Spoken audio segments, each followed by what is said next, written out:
Imagine this. You're 19 years old, attending the most prestigious university in the world, Harvard. Your parents are proud, your future looks bright, and every door seems open. But instead of walking the well-trodden path to a safe, successful career, you decide to drop out. Sound crazy, right? Well, for one young man, that crazy decision changed not only his life, but the world. Because that dropout was Bill Gates. What would drive someone to leave Harvard behind? What did he see that others missed? And how did he go from coding in a dorm room to becoming one of the richest and most influential people in modern history? If you've ever doubted yourself, faced pressure to play it safe, or felt like the odds were stacked against you, this story is your wake-up call. Loudspeaker, before we dive in, don't forget to hit that subscribe button and tap the notification bell. I promise you, by the end of this video, you'll look at your own potential and your own decisions a whole lot differently. Bill Gates was born on October 28, 1955, in Seattle, Washington. From the outside, his childhood looked like something out of a perfect suburban dream. His father, William H. Gates Sr., was a successful attorney. His mother, Mary Maxwell Gates, was a civic leader who served on several corporate boards. Expectations were high, and discipline was a household language. But young Bill was different. While other kids played baseball or rode bikes after school, Bill was devouring books faster than most people finished a sandwich. Encyclopedias, science fiction, philosophy, you name it, he read it. His mind wasn't just curious, it was relentless. And then something clicked. At the age of 13, Bill had his first encounter with a computer. It was 1968, and computers back then were huge, clunky, and expensive. But for Bill, it was love at first line of code. He quickly became obsessed. He'd sneak out of bed at night just to get more time on the computer at school. He and his friends would hustle for extra hours on the terminal, even if it meant bending the rules. But Bill didn't just want to use computers. He wanted to understand them, build with them, bend them to his will. By the time he was in high school, he had already created his first software program, a version of tic-tac-toe you could play against a machine. It was primitive, sure, but the idea that a machine could think, that it could do something, that possibility electrified him. Then came the partnership that would change his life. He met Paul Allen, a quiet, brilliant student who was 2 years older but shared the same spark for programming. The two became fast friends, not over parties or sports, but over punch cards and programming manuals. They weren't just dreaming of the future. They were building it line by line. By the time Gates entered Harvard in 1973, he was already years ahead of his time. But then came the call that changed everything. When Bill Gates walked through the gates of Harvard University in 1973, he was only 17. To his parents, this was the natural next step, a bright mind heading into one of the world's most prestigious institutions. But for Bill, Harvard wasn't about the degree. It was a playground, a temporary stop on a much bigger journey. While his classmates focused on lectures and future careers, Bill's mind was consumed by a new obsession: the possibility of putting computers into homes, schools, businesses, everywhere. And then one winter evening, everything changed.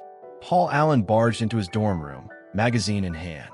"Bill, look at this," he said, nearly out of breath.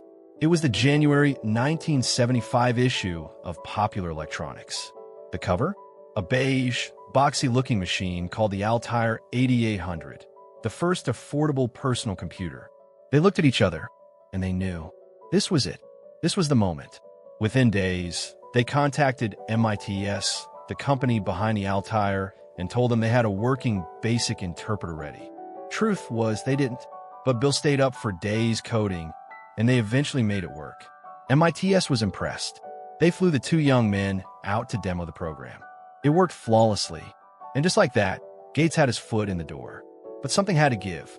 Back at Harvard, classes were piling up. Expectations weighed heavily.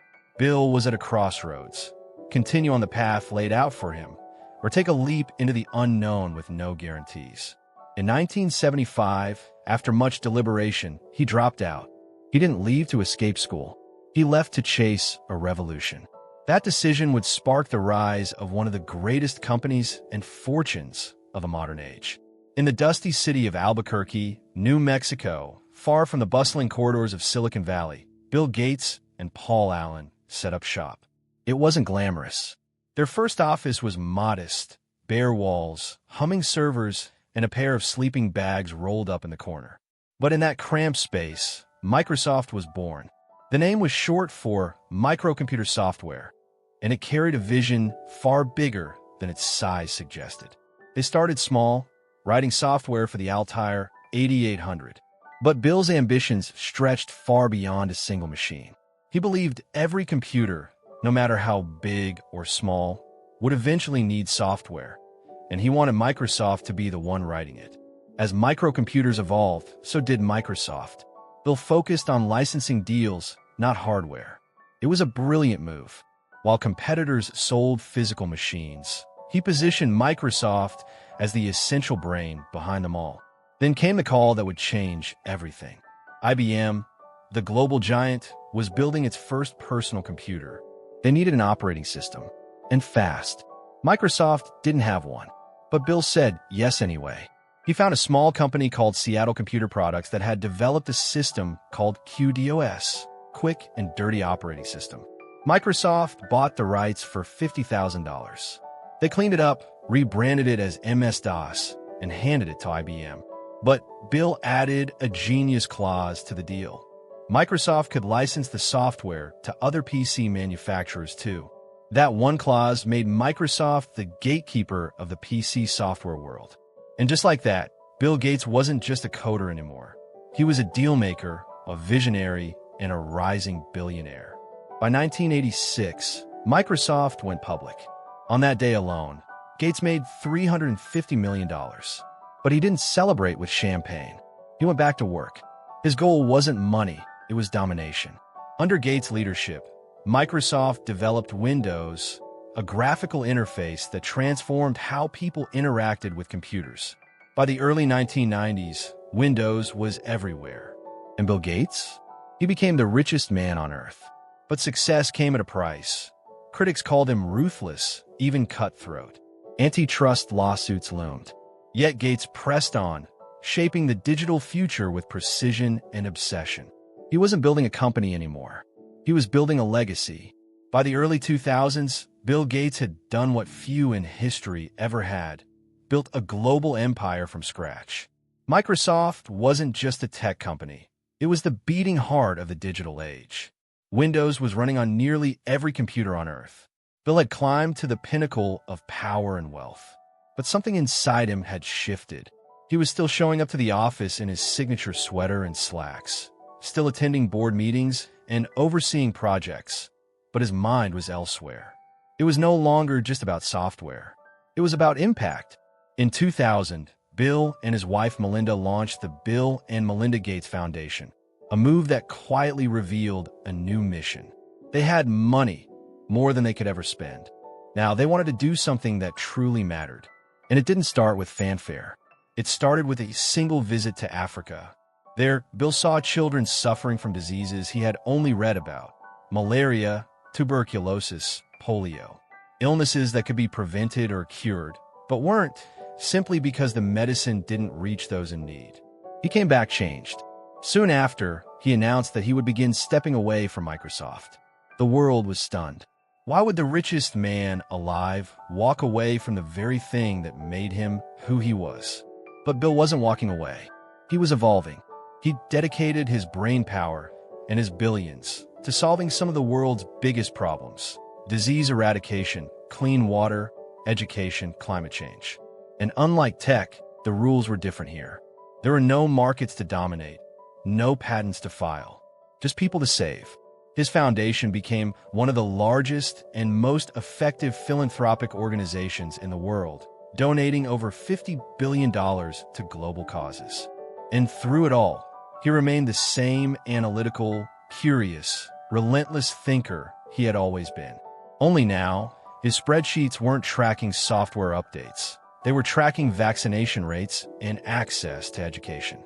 Bill Gates had redefined success, not by how much he could earn, but by how much he could give. Bill Gates' story isn't just about technology, wealth, or dropping out of Harvard. It's about vision, discipline, and a relentless drive to keep learning, no matter how high you climb. He taught us that age doesn't define potential, that a scrappy teen in a garage can rewrite the rules of the world if he's obsessed enough with solving a problem. He showed us that smart risk-taking, like saying yes to IBM before having an operating system, can change the course of history. And when the time came, he proved that the most powerful use of wealth isn't luxury. It's legacy.